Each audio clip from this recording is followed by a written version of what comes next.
It's the advent of Cyber 2023, and we are on a mission to save Christmas. McGreedy, you are going down. I have the THM Army with me. Let's go. Yeah. I'm a Papa Shell, but not what you think. Who am I root? Make your data leg sink. We are on a mission, we're here to save Christmas. McGreedy's going down, forget about the riches. Rumors gone around, McSkitty's got snitches. It's an insider threat, and everyone's suspicious. Recon McRed is hunting down a witness. He says he needs our help, so power on your system. Get your black hoodie, boot up the attack box.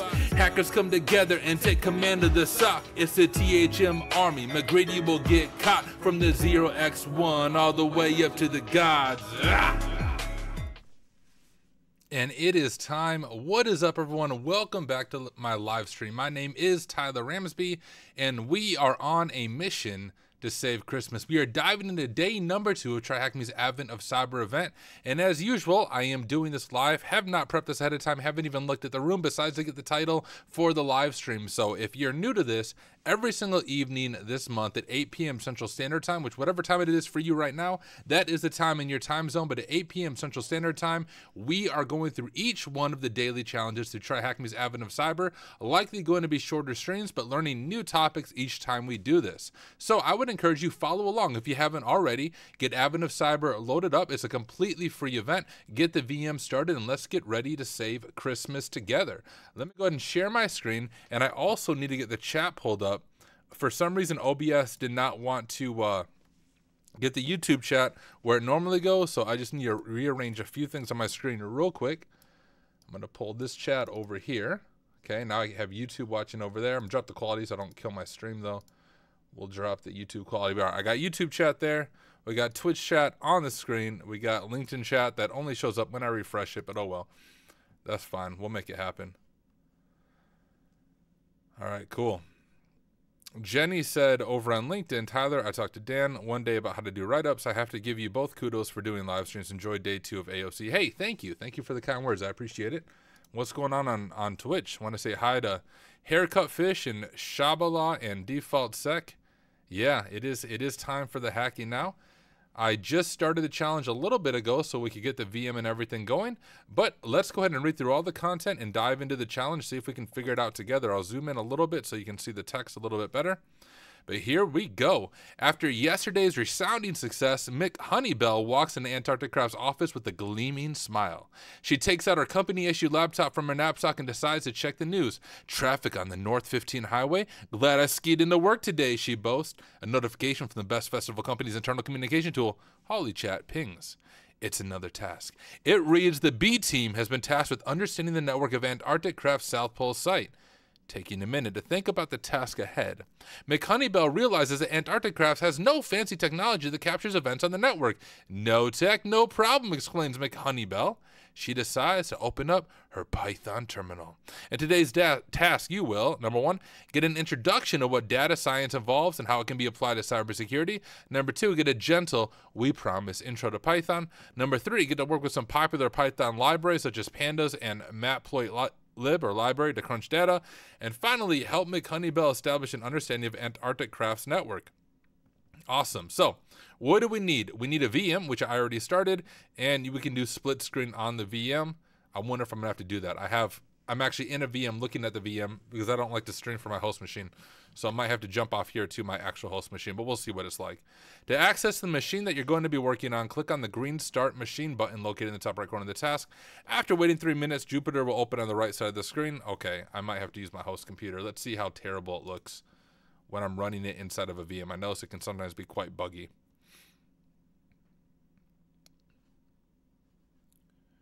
Here it is. Can I SSH into it? Probably not. All right, well, it's not terrible, although can we?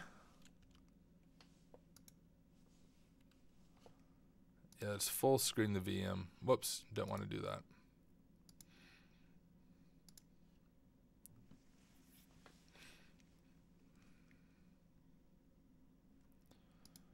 All right, it's not too bad. I think we'll be fine working with it. and we'll just exit that out, and we'll just tab over to it as we work on it. If it's too slow, I will switch over to my host machine, but we'll see. Data Science 101.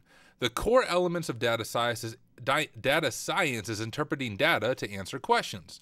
Data science often involves programming, statistics, and recently, the use of AI to examine large amounts of data to understand trends and patterns and help businesses make predictions that lead to informed decisions. The roles and responsibilities of a data scientist include data collection, collecting the raw data processing, turning the raw data into a standard format the analyst can work with. This phrase can be quite the time sink. Data mining, creating relationships between the data, finding patterns and correlations that can start to provide some insight. Think of it like chipping away at a big stone, discovering more and more as you chip away. Analysis, this phrase is where the bulk of the analysis takes place. Here, the data is explored to provide answers to questions and some future projections. For example, an e-commerce store can use data science to understand the latest and most popular products to sell, as well as create a prediction for the busiest times of the year. And finally, communication or visualization. This phase is extremely important. Even if you have the answers to the universe, no one will understand it if you can't present them clearly. Guys, that's like a life lesson right there. Even when it comes to cybersecurity, if you want to break into cybersecurity or grow in your career, one of the most important things you can focus on is your soft skills and specifically your ability to communicate. The reality is many of us who are highly technical suck at talking. Like, it doesn't matter how smart you are if you cannot communicate. So jump on stream. Like, that's one of the best ways. I know it's a little bit intimidating and do what I'm doing, but I'm telling you guys, just getting on stream and talking through stuff, stumbling through stuff really helps as you get further into your career, whether it's interviews or if you're a pen tester debriefing with clients. Doing this kind of thing is one of the best ways you can prep for that. Data science and cybersecurity. The use of data science is quickly becoming more frequent in cybersecurity because of its ability to offer insights. Analyzing data, such as log events, leads to an intelligent understanding of ongoing events within an organization. Using data science for anomaly detection is an example. Other uses of data science in cybersecurity include SIEMs. So SIEMs collect and correlate large amounts of data to give a wider understanding of the organization's landscape. Threat trend analysis. Emerging threats can be tracked and understood. And finally, predictive analysis. By analyzing historical events, you can create a potential picture of what the threat landscape may look like in the future. This can aid in the prevention of incidents.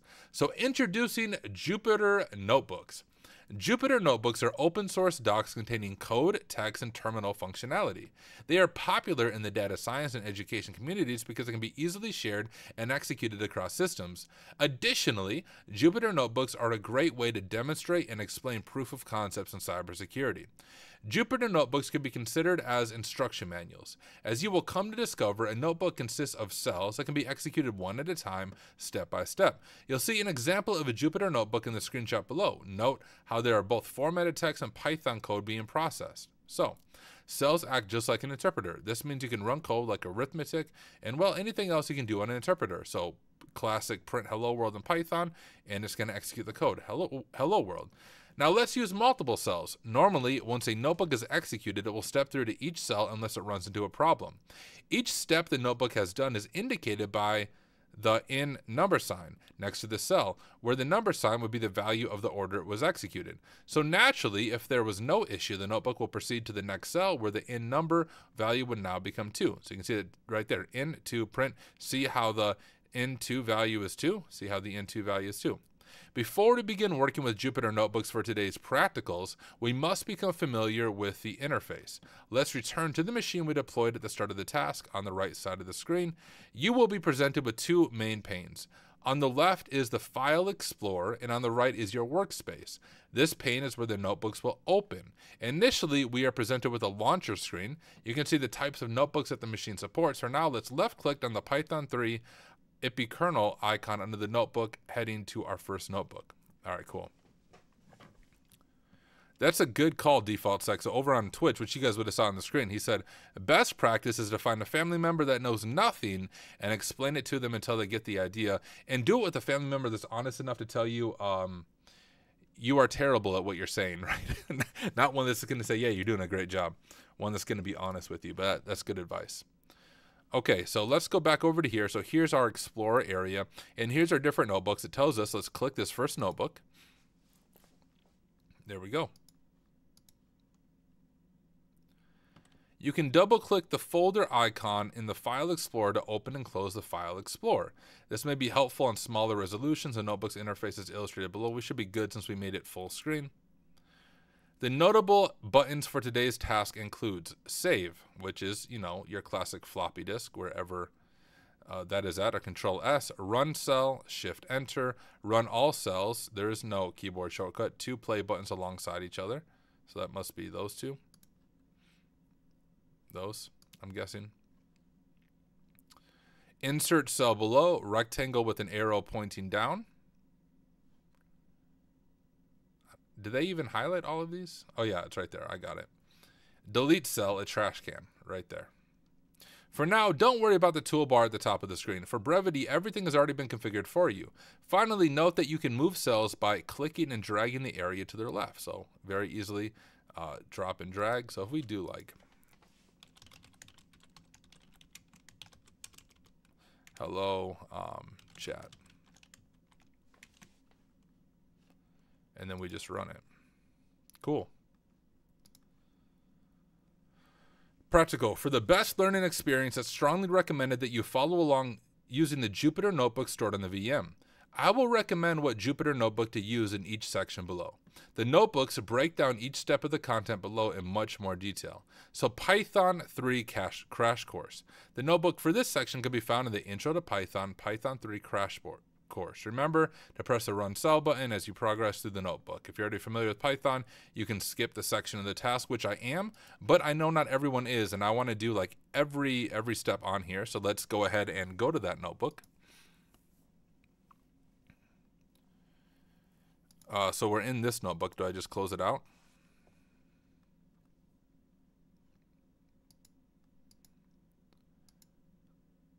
Where's the notebook at? Intro. Oh, is it actually on the VM? The notebook for this section can be found in Intro to Python, Python 3 crash course. Am I blind, guys? Oh, I'm in this capstone one. Here we go.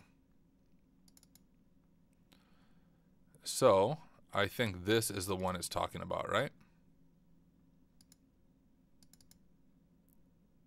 There, okay. Discard. So here's the Intro to Python one. So how long is this? Not too long? Okay. We'll just read through the whole thing, especially for those who might be new to it. We'll go through it, and I'll maybe add some input if there's anything I can do that is helpful for you guys. So what we're doing at the top is importing HTML from this library, and then it looks like we're setting some CSS and HTML at the top. Introduction. Python is an extremely versatile, high-level programming language. Some examples include web dev, game dev, exploit dev, desktop application dev, artificial intelligence, and data science. In today's task, you will learn how to use some essential data analysis libraries in Python, pandas, and matplotlib. Note, if you're already familiar with Python, feel free to progress into the next notebook. We're going to do this whole thing. So hello world print, I already kind of did that, but let's learn it together. There is no better place to start with learning a new language than the classic hello world test. Python makes it incredibly easy to display text on the terminal. To output hello world, we are going to use the print statement. To print text, we need to encapsulate our text with double quotation marks. Remember to press Shift Enter or the Run key in the toolbar to execute the code. So here it is. It's already doing it for us. Haircut fish said, when I did earlier, I just had a fresh notebook on there that I opened up and ran through the commands and had the other notebooks open next to it so I could flip back and forth if that helps. Gotcha. Well, we could even just like, right? So this is all it's doing. That's that first one. So we can do that in our terminal as well. And that's all it's showing us is how to print hello world. Data types.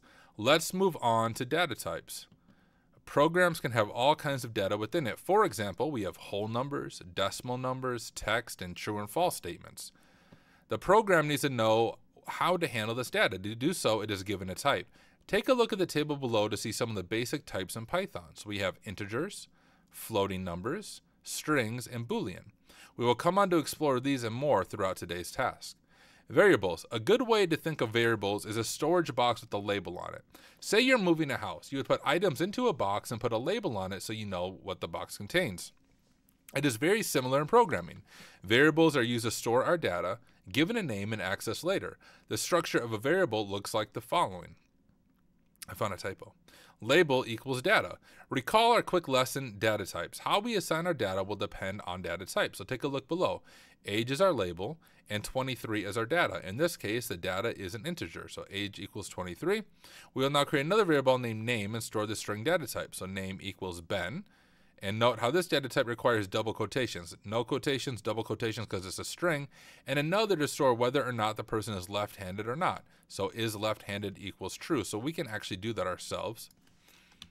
If we just go like this, we'll do age equals 30. And now if we just print age, you can see it's going to print 30. So it's stored it in memory. Age is stored in memory. And we'll say name equals Tyler. And notice the double quotations there. And is left-handed for me is going to be false. So now if we print name, should be Tyler, print is left-handed, should print false.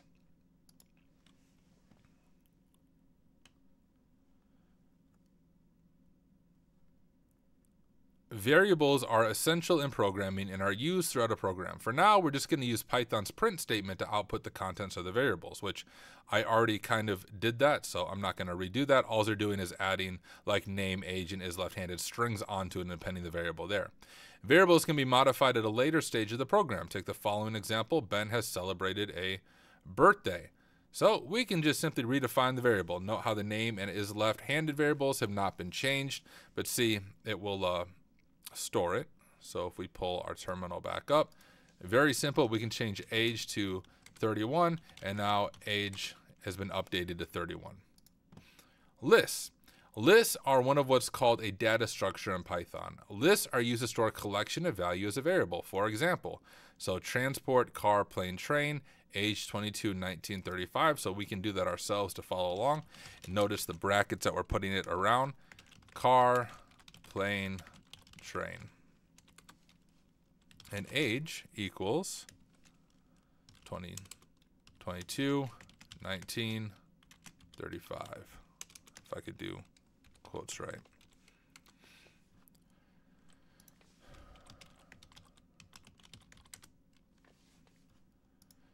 Importing libraries. A library is a collection of code that can be imported into the application. Think of it as a plugin. Libraries are extremely useful because it allows you to add functionality to your program without having to write it from scratch. In today's task, you'll be introduced to the pandas and matploit lib libraries. By using these libraries, we can very quickly and easily get hands-on with data manipulation. To import a library, we need to use import in the name of the library. Note you will have to have the library installed on the machine that you are using. This has been done for you in today's task, which I doubt I have these on here. Oh, shoot, I do.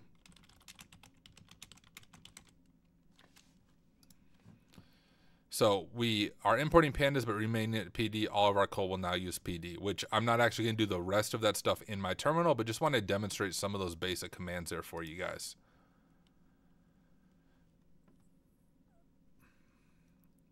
Oh, so this is just walking through what we just did. This is like the course. Is there anything different in here? No, okay, so actually what Ben did is he just did it kind of like how I just did it in the terminal, it looks like. Although he used Windows, but same thing. Okay, so we just did all that in the notebook. Python pandas. The notebook for this section can be found in Intro to Pandas there. Remember to press the run cell. Okay, let's just jump into that and do the same thing again. So the way we do that is this. We click that folder, and now we have this one right here. Open it up, and then intro. All right. Pandas is a Python library. First, I realize there's a bunch of stuff in chat. Let me see what you guys are saying. Reckless Gizmo said help, and then he said hello. I don't know why I typed help. Then you clearly need help. Default Sec said Python forgets to label its boxes and just adds anything as long as it fits. I'm Rye though said just a heads up, the info is the same thing on the TryHackMe page. Oh, gotcha. And then Default said actually the VM has a tiny bit more info in the room. Oh, okay, gotcha. Less info. All right, cool. Yeah, we'll just do the notebook, make sure we're not missing anything. I want to make sure, even though this is pretty basic stuff. I recognize that people of all different skill levels are going to watch this video. So I want to make sure we cover all the material in full detail, because I know when I was first learning these things, it was small things like this that I would get stuck on and get frustrated on. So I want to make sure I cover even the small things here. YouTube comments are not being ignored today, Z. What up, Zach? Good to have you guys here. YouTube did, or OBS, I should say, is not putting my YouTube comments where they normally go, so I do have to do an extra step to see it. So if I don't see your YouTube comment, I apologize, but you'll live. Just keep commenting, I'll eventually see it. All right. Pandas is a Python library that is used to work datasets. Datasets are a collection of related info. For example, a list of sales figures can be considered a dataset. Pandas allows us to manipulate, analyze, explore, and clean the dataset. Cleaning is essential to data analysis, as it will improve the data quality, produce more accurate results, and make the data easier to work with.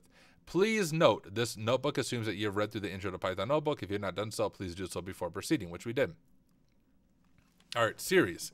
A series is a data structure within Panda which uses a key value pair, so like a dictionary. This data structure can be considered a column in a table because it is one-dimensional.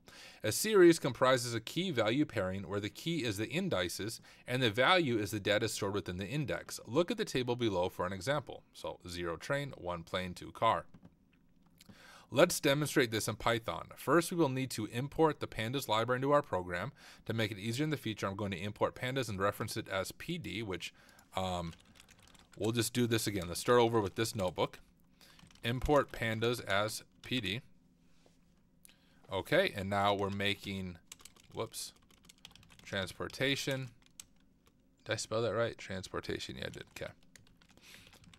Train. Plane, car. And then it should print properly for us. Beautiful. To turn this into a series, let's do this. So we're going to create a new variable, transportation series, invoke pandas series functions, provide the variable transportation to it, and print out the series.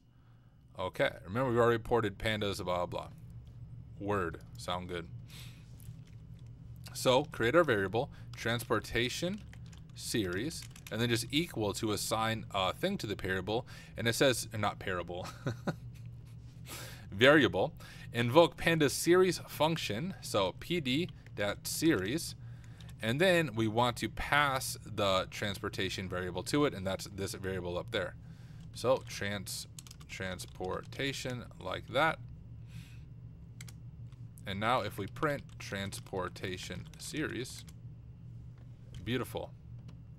So dictionary type object, 0 train, 1 plane, 2 car. Note here the D type, this is the type of objects within the series. For now, here's a quick list of some examples of objects. Strings, extra words equals objects, and integers, numbers equal integer 64. Data frames. Data frames extend a scenario. In fact, data frames are a grouping of series that can be thought of as a spreadsheet or database because it is two-dimensional, a table with rows and columns. Data frames are a crucial concept to understand.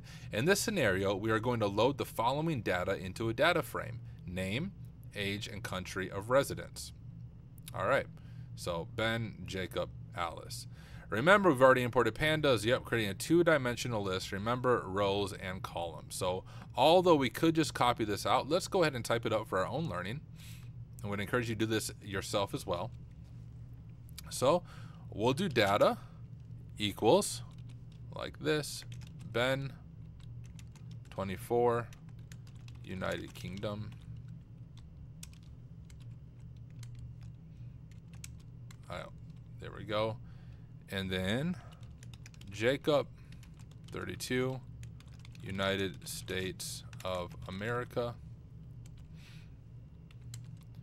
And Alice, whoops, Alice, 19, Germany.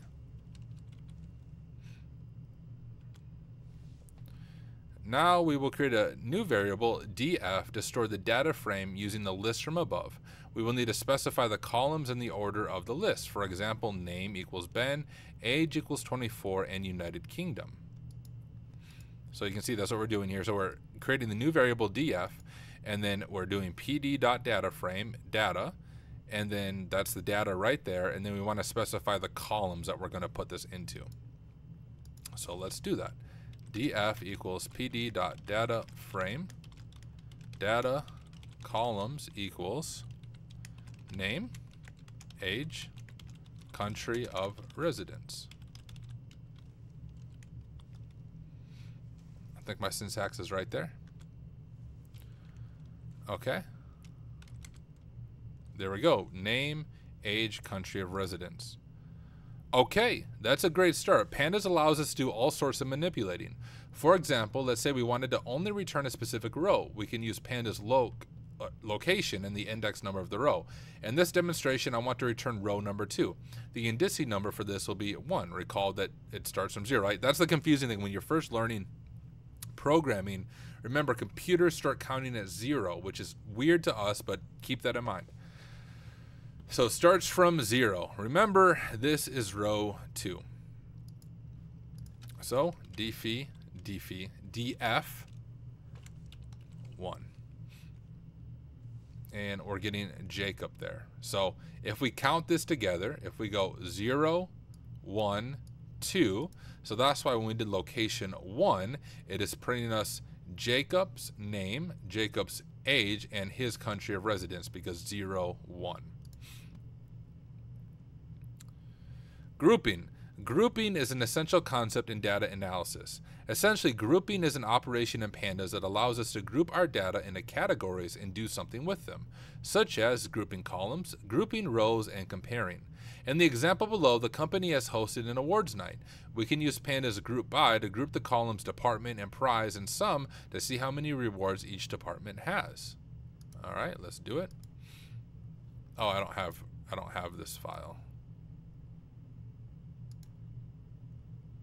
We could probably do it this way. Let's see if this works. I don't know what directory I'm in. Just home Tyler.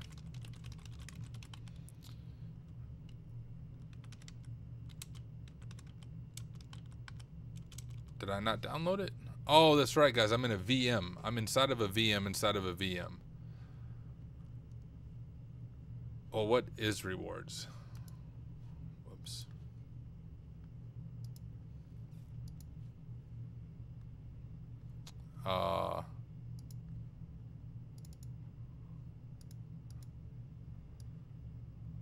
Can I just copy that?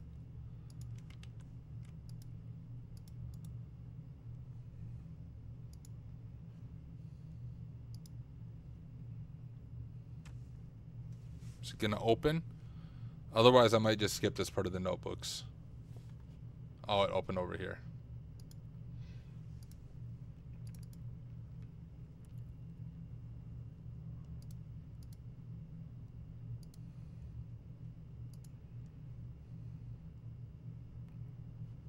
Okay, I'm just skipping. We'll read through it, but I'm not going to do it since you have to like... Oh, shoot, I closed the freaking VM. Dang it.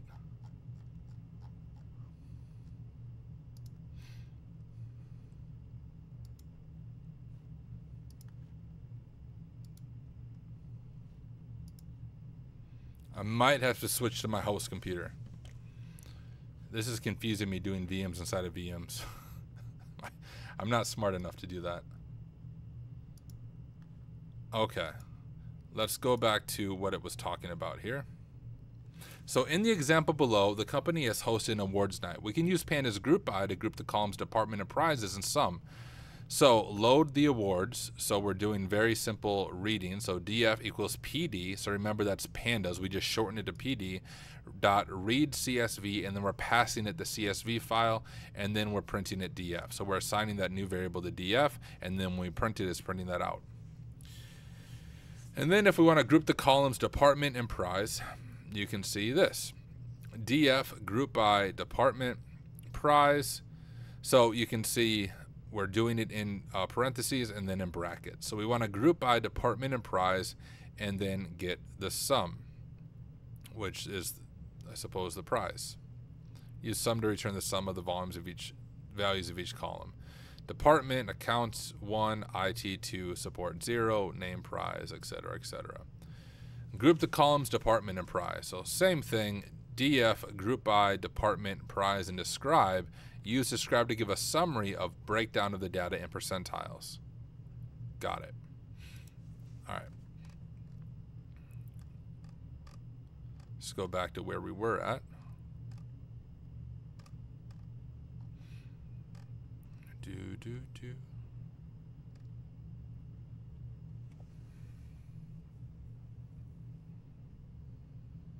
Okay, hold up. Data frames. Is this what we just covered in the notebook?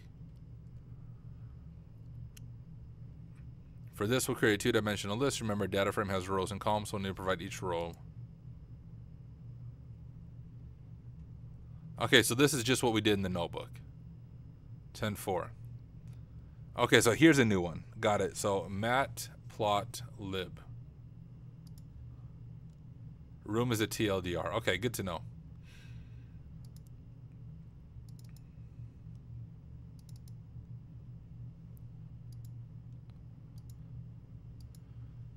Welcome to my favorite part of data analysis. Who doesn't love a graph? This notebook will introduce you to an incredibly powerful library named matplotlib. And actually, guys, what's the goal of this? I want to see what our end goal is. Open the notebook workbook. Okay, okay, we're going to analyze packet captures. All right, I just want to see what the end goal is that we're looking for here. Okay, matplotlib. Matplotlib allows us to create visualizations for our data and is used extensively throughout the data science community. Visualizations are helpful because they make the data much more accessible to others. A trend graph is much easier to read than some code, plus they look cool. Please note, this notebook assumes those two things. All right. Creating our first plot. We are going to create our first plot. To do so, we need to import some libraries. So how is this supposed to be done? Am I just supposed to because I notice we're not actually running it.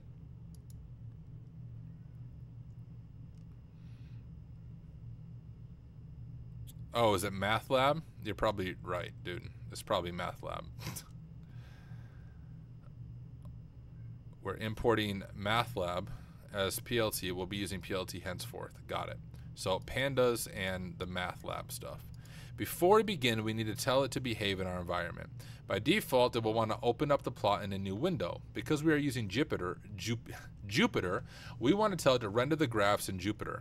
This is only because we're using Jupyter. This ensures any plotting are explained in the notebook. Otherwise, it gets very iffy. You only use a snippet if you are using that in a Jupyter notebook. 10.4. To create our first plot, we simply need to invoke pyplot's PLT function plot. By default, it will create a line graph unless told otherwise. A line graph is useful in showing trends over time. We'll explore some other plot types throughout this notebook. So, can I run all this? Oh, okay. Well, it was there for a second.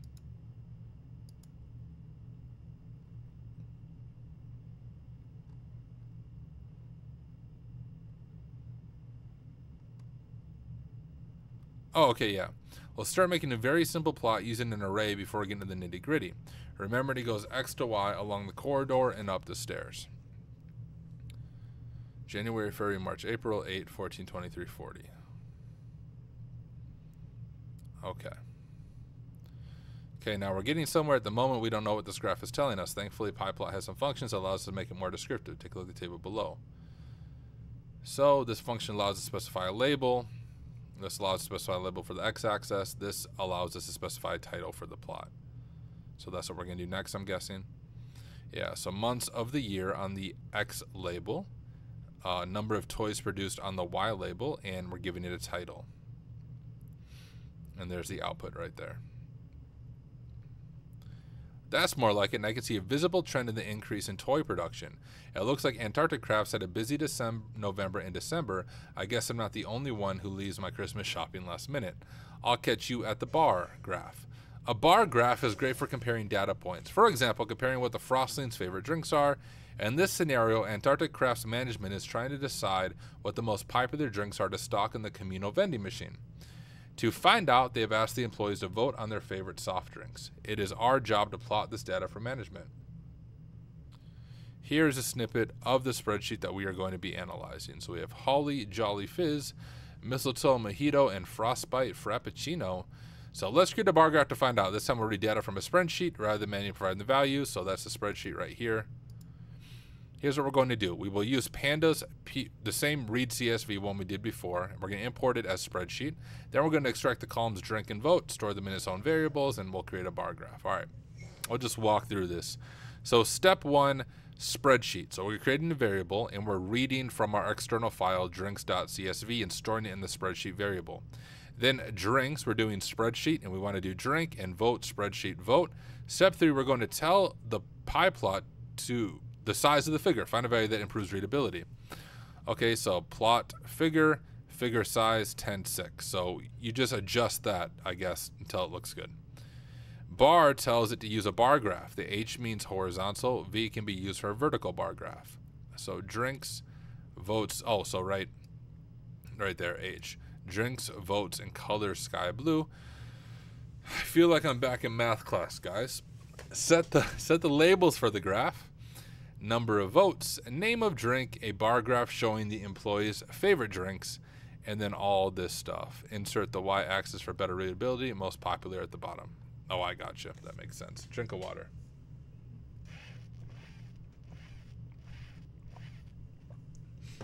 Oh, it's not used at the end for questions. Yeah, it's fine. Z said that as well, as no plotting for flags.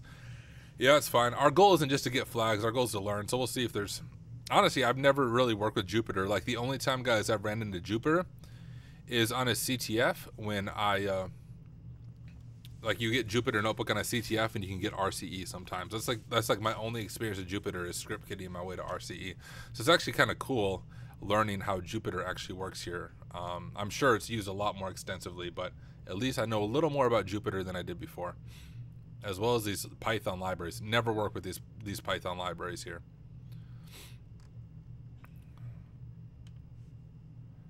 I don't know. I bet there is a way to dynamically adjust it. We could find that out. So, what's this library called again? This math library?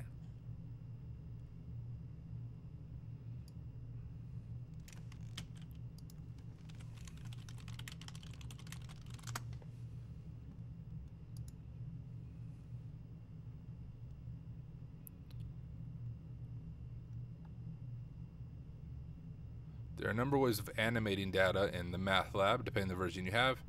So there's apparently animation functionalities.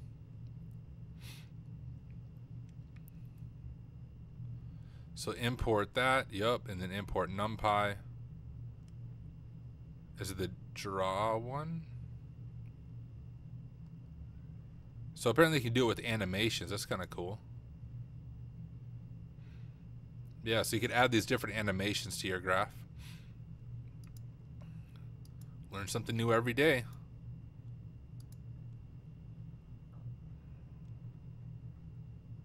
Okay, great. We've learned how to process data using pandas and matplotlib. Continue on to the workbook notebook located at Capstone on the VM. Remember, everything you need to answer the questions below has been provided in the notebooks on the VM. You will just need to account for the new data set, network traffic. All right. Open the notebook work and do what we've learned. Okay. Let's give it a shot together. So what do we all have here? Oh, this is just when I was playing around, right? This is just like when I was doing that. And then can we open this? And so here's our network traffic that we're going to be analyzing. Okay. And so here is our capstone. Your task is to apply the skills learned throughout today's task to analyze a packet capture from Antarctic Craft's network. You will need to, number one, use pandas to group then analyze the data maybe, and source, destination, and protocol. Apply functions such as sum, average size, and describe to this grouping. The packet capture and the required libraries have been imported for you. Pandas, PD, and packet capture, network traffic, DF. Okay, so those have already been set. Make sure you press run on every cell within this notebook. If you modify the code in your cell, you will need to rerun it for it to execute. Answer the following questions. How many packets were captured? What IP address sent the most amount of traffic during the packet capture? And what was the most commonly used protocol? Place your code into cells below. Make sure to submit your answers and the questions about the task. Okay, so we have a required code, do not modify, but let's just read through this again. So if we refresh our memory on plugins, import pandas as PD. And peace out, Haircut Fish. Thank you for hanging out. Appreciate it. Z said, Plotly is usual library for interactivity. Cool. I'm very new to all this like data science stuff. So we're importing our library. So pandas is PD and then our math thing as PLT. And then we're also importing our network traffic. We're doing that very basic read CSV. So we have that in the DF variable.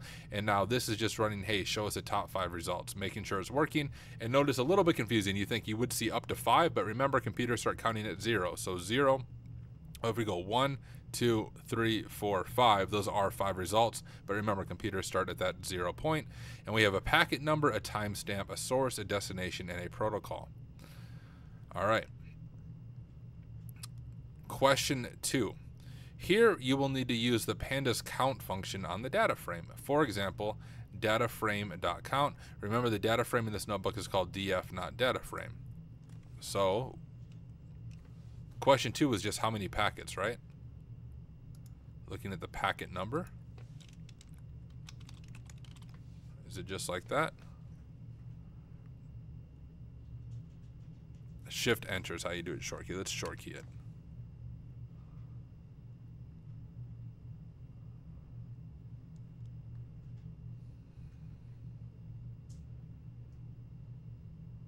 Oh, do I need to run these libraries first? Yeah, I have to run these. It wasn't reading it first. Now I bet it will work. There we go.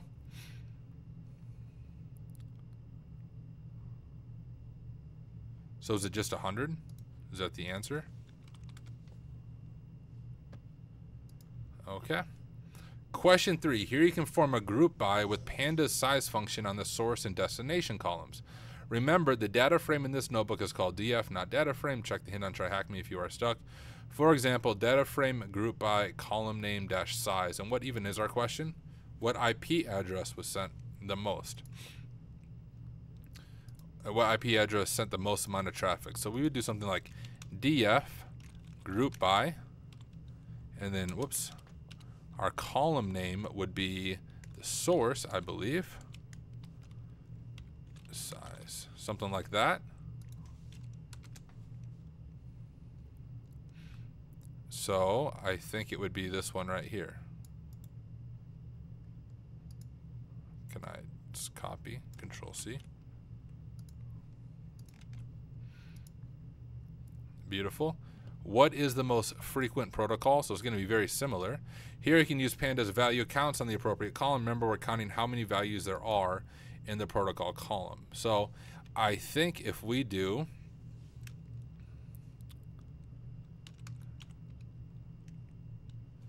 is it DF like group by sum, group by and then dot sum? Maybe. I'm going to try that. I don't know if that's the proper way to do this. Protocol. Like that, I think.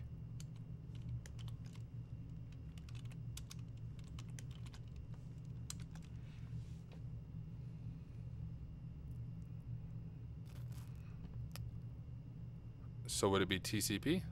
1360? Nope, it's definitely not TCP. So I am misunderstanding this because, oh, these are just packet numbers.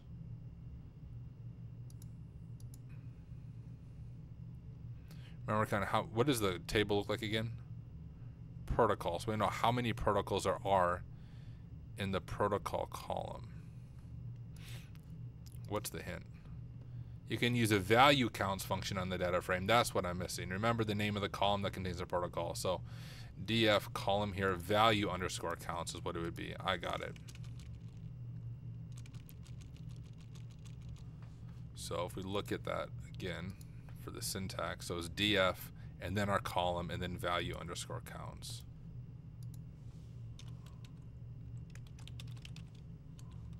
Like that. If I could spell properly. protocol. Is that how you spell protocol, I think? And then is it value counts, did it say? Value underscore counts.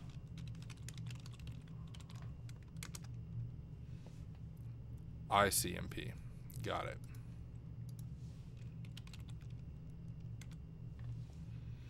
All right, if you enjoyed today's task, search out intro to log analysis. I think I did do this room. Maybe I didn't. Let's find out if I did it. Haha, I did. And I've actually been going through the SOC 2 path just for fun. So I think that's part of the SOC 2 path. But there we go. And that officially completes day 2 of Advent of Cyber. We are 2 for 2 on our work to save Christmas. So guys, I'm not going to do my typing battle again tonight. If you missed that before, I apologize, but thank you guys for taking the time to hang out for learning with me. Looking at the chat, Plotty as usual library. Will you be doing them all live? Yep, I'll be doing all live at the same time. Z said I should switch to Twitch for interaction with stream. I mean, I look at both the chats at the same time. I just don't look at them while I'm reading the room. Looking at Twitch. Run the first blocks of code. Yeah, you must have caught that while I caught it as well. He said, I just got it done by Logic since the network sent out a lot of ICMP trip packets. Yeah, you're right.